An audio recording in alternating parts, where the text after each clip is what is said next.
and hello everyone. How are all of you? I hope you all are fine, good, healthy, my cuties. Welcome to Infinite Minds. My name is Ita and I am teaching to you science of class 10th. And in this lecture, we are doing most important questions of chapter number 2, chemistry का भी chapter number 2, acid, base and salts. आज हम acid base and salt के कुछ important questions कर रहे हैं. Most important question M I Q. Okay, मैंने प्रीवियस जब हम लेक्चर किया था, हमने लेक्चर किया था इसके सारा वन शॉट कवर किया था हमने प्रीवियस लेक्चर में. आप जाके उसका लिंक में डिस्क्रिप्शन में डाल दूंगी. गो एंड चेक आउट अगर आपने नहीं देखा वो. अगर आपने देख लिया हुआ है तो आप प्लीज ये लेक्चर आपके लिए ही है. इसके अंदर हम सभी इंपॉर्टेंट क्वेश्चन जो है इसके कवर कर रहे हैं. और अगर आपको इन सभी इंपॉर्टेंट क्वेश्चन की पीडीएफ चाहिए तो फॉलो अवर टेलीग्राम चैनल. वहां पे मैं सारे इंपॉर्टेंट क्वेश्चन की पीडीएफ डालती हूँ, सभी इंपॉर्टेंट चैप्टर्स की पीडीएफ डालती हूँ. Okay, so follow our Telegram channel, उसका भी लिंक डिस्क्रिप्शन में है, आप जाके वहां से फॉलो कर लेना. Okay, now let's start our chapter number 2, most important questions. ठीक है, first question, why is the plaster of Paris stored in moisture proof container? हम प्लास्टर ऑफ पेरिस को मॉइस्चर प्रूफ कंटेनर में क्यों स्टोर करके रखते हैं? Why we store plaster of Paris in moisture proof container? हम सभी को पता है अगर हम पीओपी के अंदर वाटर को ऐड कर लेंगे तो वो जिप्सम बन जाएगा, मीन्स बहुत हार्ड कन्वर्ट हो जाएगा, बहुत हार्ड सब्सटेंस में कन्वर्ट हो जाएगा. इसीलिए हम प्लास्टर ऑफ पेरिस को मॉइस्चर को प्रिवेंट करने के लिए हम उसको जो है मॉइस्चर प्रूफ कंटेनर में स्टोर करते हैं ताकि उसके अंदर कोई भी मॉइस्चर ना जाए और वो हार्ड मतलब कि वो जिप्सम में कन्वर्ट ना हो. इसीलिए हम प्लास्टर ऑफ पेरिस को किस में कन्वर्ट करते हैं, मतलब किस में स्टोर करके रखते हैं? इन मॉइस्चर प्रूफ कंटेनर. क्योंकि अगर ये मॉइस्चर के कांटेक्ट में मतलब ऑक्सीजन या वाटर किसी भी के भी कांटेक्ट में आ जाएगा तो ये जल्दी जिप्सम कन्वर्ट हो जाएगा, जिप्सम की फॉर्म में कन्वर्ट हो जाएगा. क्लियर है? Now let's move to our next question which is what do you mean by neutralisation reaction? Neutralisation reaction क्या होती है? मैंने पहले आपको बताया था, जब हम एसिड और बेस को रिएक्ट करते हैं उनमें से जब एक मेटल, सॉल्ट और वाटर निकलता है, that is called neutralisation reaction. आप सभी को पता है when acid react with base and produces salt and water, it is called neutralization reaction. ये भी हमारा कवर हो गया question. Now next question, mention two uses of washing soda and baking soda. Baking soda और washing soda के कौन कौन से यूजेस हैं? बेकिंग सोडा हमारा यूज किसमें होता है? फायर एक्सटिंग्विशर में. और वॉशिंग सोडा किसमें यूज होता है? ग्लास, पेपर एंड सोप के इंडस्ट्रीज में हम इसको यूज करते हैं वॉशिंग सोडा. ओके, ये भी क्लियर हो गया. मैंने सिर्फ इनके एक एक यूजेस ही बताएंगे, बाकी के जो यूजेस हैं वो आप खुद लिखोगे. ओके, तो हमारा question number 1 is complete, question number 2 is complete and question number 3 is complete. Let's move to question number 4. Why does a milkman add a small amount of baking soda in milk? हम सभी को पता है कि baking soda sorry substance है. अगर हम उसको मिल्क में ऐड करेंगे तो मिल्क का पीएच लेवल क्या हो जाएगा?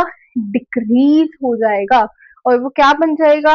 लैक्टोज कन्वर्ट किस में हो जाएगा? लैक्टिक एसिड में. मीन्स हमारा मिल्क कन्वर्ट इनटू कर्ड. हमारा मिल्क किस में कन्वर्ट हो जाएगा? कर्ड में कन्वर्ट हो जाएगा. तो इसीलिए मिल्क मैन मतलब कि जो मिल्कमैन है वो small amount of baking soda milk में इसीलिए ऐड करते हैं, दही बनाने के लिए ऐड करते हैं. दही बनाने के लिए क्यों ऐड करते हैं? क्योंकि बेकिंग सोडा क्या करता है, जब वो मिल्क से रिएक्ट, मिल्क मतलब कि उसके अंदर जो लैक्टोज प्रेजेंट है उससे जब रिएक्ट होता है उसका पीएच लेवल डिक्रीज होता है और वो लैक्टिक एसिड में कन्वर्ट होता है. इसीलिए मिल्कमैन जो है small amount of baking soda add करता है. मिल्क का पीएच लेवल 6 होता है, वो स्लाइटली डिक्रीज हो जाता है हमारा 2-1 के बीच में. ठीक है, ये भी हमारे क्वेश्चन हो गया clear. Okay, now let's move to our question number 5 which is why do acid not show acidic behavior in the absence of H2O? Acid acidic behaviour पानी के अंदर क्यों नहीं शो करते? मतलब पानी के अंदर जब अगर पानी ना हो तो क्यों नहीं शो करते? क्योंकि एसिड जब भी पानी से रिएक्ट होते हैं वो अपने आयंस को रिलीज करते हैं, जो कि हाइड्रोजन जो है हाइड्रोजन आयन में कन्वर्ट हो जाता है, हाइड्रोजन गैस में कन्वर्ट हो जाता है। तो ये सब उसमें वाटर के अंदर ही ये रिएक्शन प्रेजेंट होती है, ठीक है। बट अगर पानी ना हो तो हमारे एच टू गैस रिलीज नहीं होती, आयंस रिलीज नहीं होते, इसीलिए हमारा एसिड एसिडिक बिहेवियर नहीं शो करता विदाउट प्रेजेंस ऑफ H2O। ये भी क्लियर हो गया कि हमारे एसिड्स तभी एसिडिक प्रॉपर्टी शो करते हैं जब वाटर हो, क्योंकि ये वाटर में ही रिलीज करते हैं अपने आयंस को, ठीक है। तो ये भी हमारा क्वेश्चन डन हो गया। Now question number 6, rain water electricity को कंडक्ट कर सकता है बट डिस्टिल्ड वाटर क्यों नहीं कंडक्ट कर सकता? क्योंकि distilled water means pure water and everyone knows that कि pure water does not conduct electricity, ठीक है। जब तक हम उसके अंदर ड्रॉप बाय ड्रॉप एसिड को ऐड नहीं करेंगे it will not conduct electricity.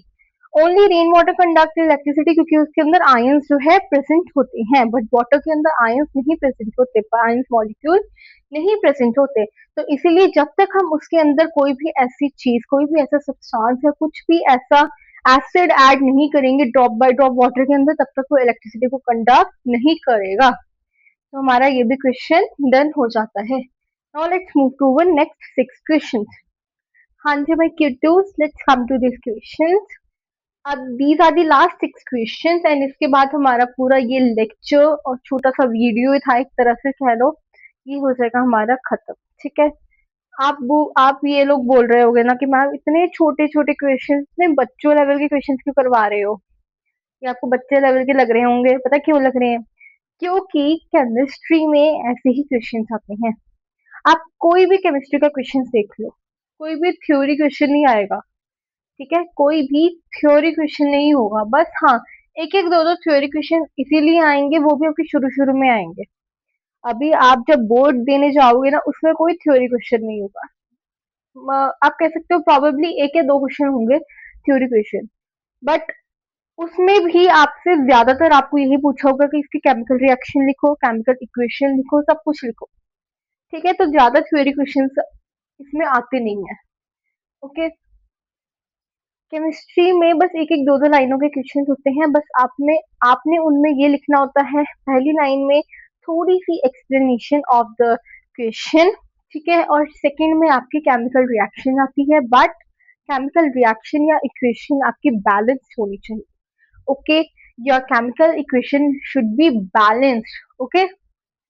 Now let's do the question number 7, in which why we don't keep salt substances copper and brass vessels। हम खट्टे चीजों को कॉपर और ब्रास की वेसल्स में क्यों नहीं रखते, क्यों नहीं कंटेन करके रखते? क्योंकि खट्टी चीजें, let's suppose curd, curd is salt substance but it is acidic in nature. Curd, curd के अंदर क्या होता है? Lactic acid which is acidic in nature, okay. और कॉपर एसिडिक एसिड से रिएक्ट होके टॉक्सिक कंपाउंड को प्रोड्यूस करता है, okay, which is not healthy for the consumption of humans. तो इसीलिए हम खट्टी चीजों को कॉपर या ब्रास की वेसल्स में स्टोर करके नहीं रखते।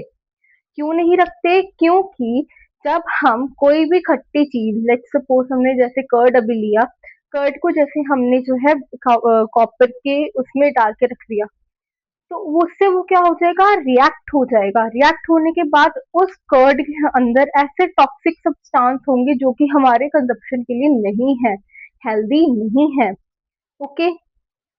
बट अगर एक ना साइंटिफिक प्रूवन ये आया था कि अगर हम कर्ड को कॉपर के उसमें डाल के रख दो कंटेनर में और सुबह उठ के देखोगे तो कर्ड में तो सारे टॉक्सिक सब्सटेंस आए होंगे, है ना।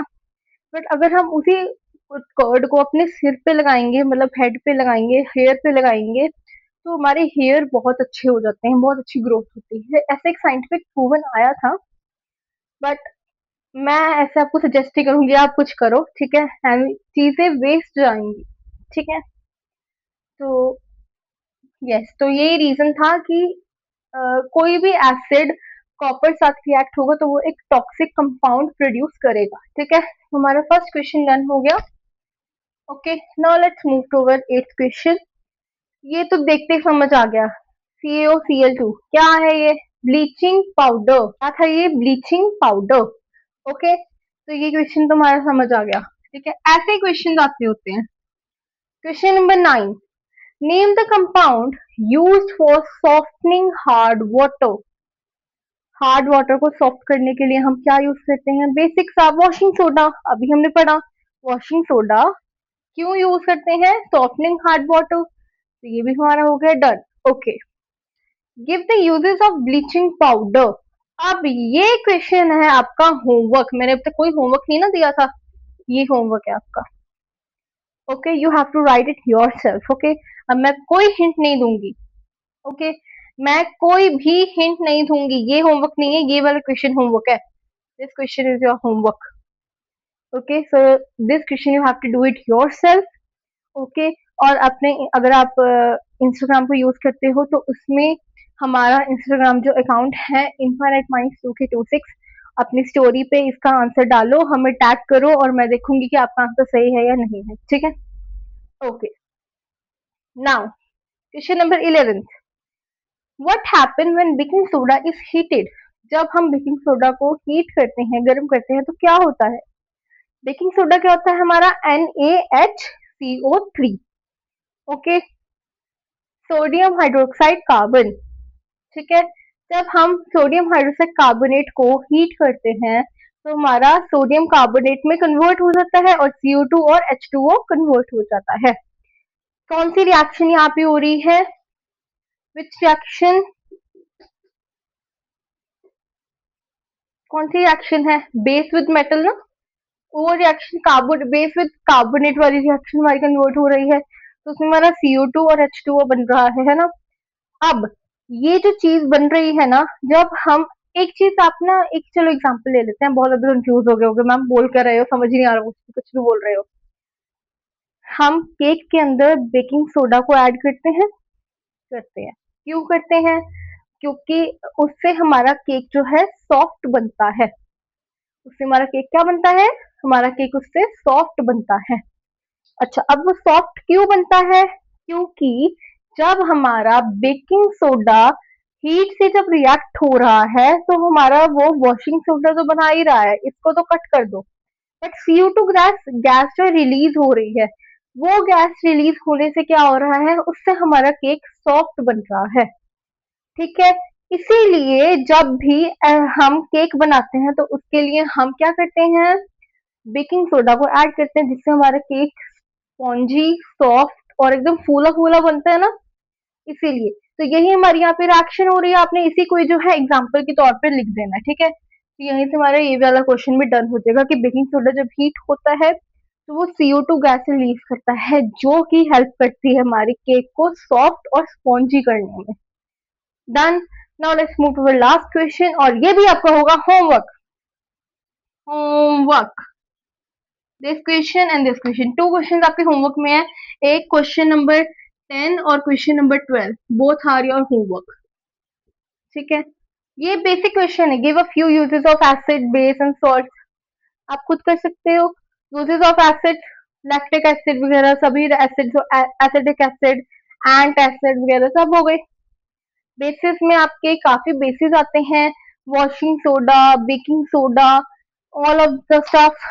सॉल्ट्स में हमारे कौन कौन से सॉल्ट्स आते हैं? Bleaching powder it's also salt.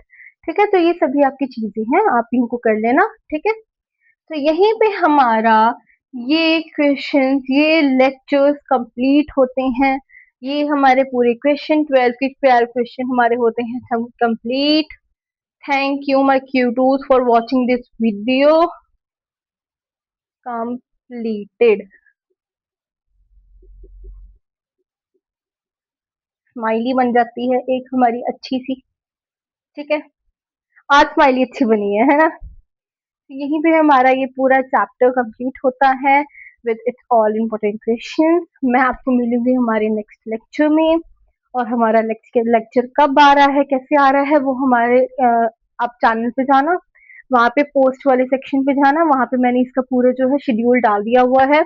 और अब से मैं वीकली शेड्यूल, 2 वीक शेड्यूल जो आया करेंगे, उसका मैं कोई भी लेक्चर बना के नहीं डालूंगी, मेरा कोई उसकी वीडियो नहीं डालूंगी, ठीक है, क्योंकि आप लोग वो वीडियो नहीं देखते हो। Okay, so I am not making any video up to which schedule. मैं उसको हमेशा पोस्ट करा करूंगी, मैं और गुरसिफ मैम उसको पोस्ट करेंगे। आप वहां पे जाके पूरा प्लानर देख लिया करना कि इस दिन कौन सी वीडियो आ रही है, किस दिन कौन सी वीडियो आ रही है और कब आ रही है, कितने बजे आ रही है। कितने बजे आ रही है तो आपको सभी को पता ही है कि 4 PM हमारे जितने भी लेक्चर, वीडियो, इंपॉर्टेंट क्वेश्चन, सब जितना भी स्टफ है वो 4 PM ही आएगा। अगर तो कुछ क्लैश हो रहा होगा कि एक दिन में दो दो वीडियोस है तो एक 12 बजे और एक 4 बजे होगी, वरना जितनी भी हमारी वीडियोस है वो हमारी 4 PM ही आएंगी। 4 PM ऑनवर्ड्स हमारे सभी लेक्चर पोस्ट होंगे। ओके, डन, ठीक है। तो मैं आपसे मिलती हूँ हमारे नेक्स्ट लेक्चर में। इसके सभी इंपॉर्टेंट क्वेश्चंस की पीडीएफ जो है हमारे टेलीग्राम चैनल पर डल गई है, ठीक है। और और और जो अर्थमेटिक प्रोग्रेशन की पूरी वर्कशीट है, असाइनमेंट है, वो हमारे इंस्टाग्राम चैनल पर भी है और उसकी पीडीएफ हमारे टेलीग्राम चैनल पर है। आप दोनों जाके देख लेना, सेम ही क्वेश्चन है, ठीक है, कोई डिफरेंस नहीं है क्वेश्चन में, ठीक है। ओके, सो इसी के लिए हम मिलते हैं हमारे नेक्स्ट वीडियो में। तब तक के लिए tata bye bye, love you all, bye.